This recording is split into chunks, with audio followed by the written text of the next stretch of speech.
English, English, English, English. From the first steps I took into the building that was intended to prepare me for life, into the building that was to teach me how to read and write and develop my thinking, the focus was to learn English, to master the language of the teacher and the curriculum so that I could be successful. And it was in school where I was learning to formulate sentences and to express my ideas, to create and to tell stories. But what good was that if I couldn't even communicate that with my mother? What good was it to learn expressive language when I couldn't express with my own community in Spanish?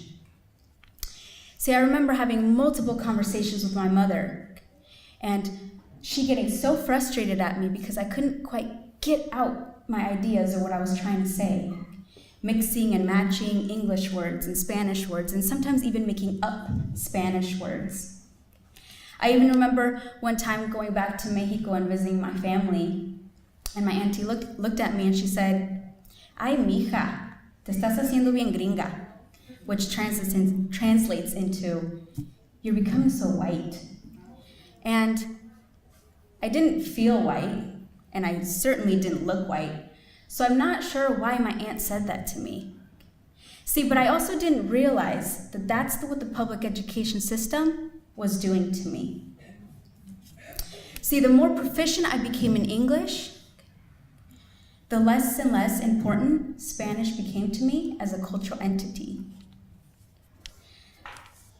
I was losing the connection between me and my community.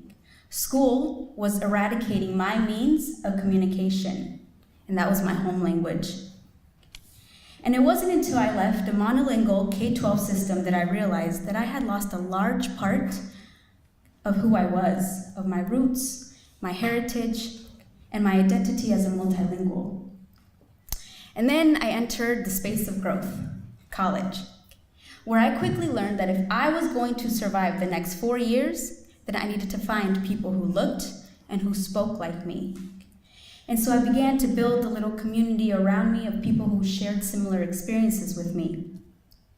And then something truly magical happened. I found myself dialoguing and engaging in rich conversation in Spanish with my peers, in rich conversations and sharing similar experiences. We even kept kind of a running joke where all of us did this, where we found ourselves in spaces where if we couldn't communicate our ideas in English, we would always use the excuse of, "Sorry, English is my second language." But then if we couldn't find the words in Spanish to our Spanish community, we said, "Sorry, all my schooling is in English." And so we joked and we joked, but actually, that was our reality, stuck in between two worlds, where sometimes we weren't English speaking enough, and other times we weren't Spanish speaking enough.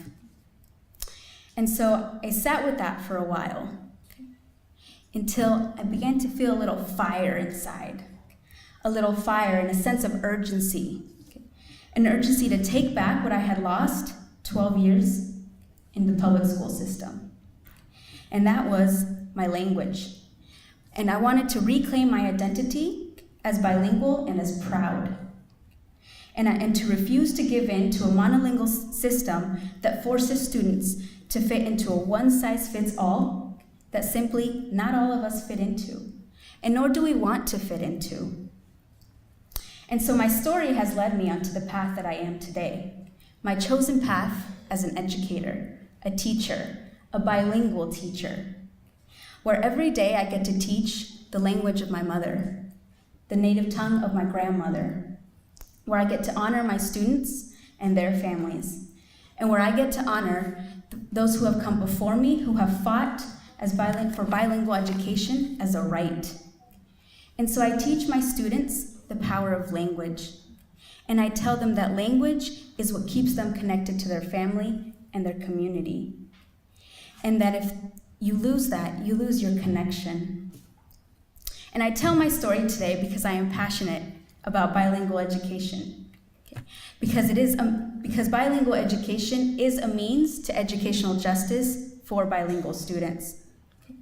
Students have the right to feel validated and heard, and in order for students to feel validated and heard, there must be a place in the classroom for students to share their lives, their heritage, their traditions. Okay? And so a place must be the classroom has to be a place to sustain their cultural practices and not eradicate them.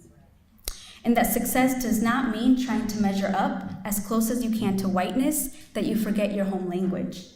Because no standardized test can ever measure your connection to community and to family.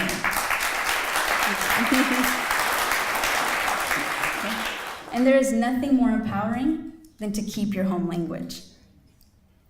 And communication is one of the most powerful tools we have.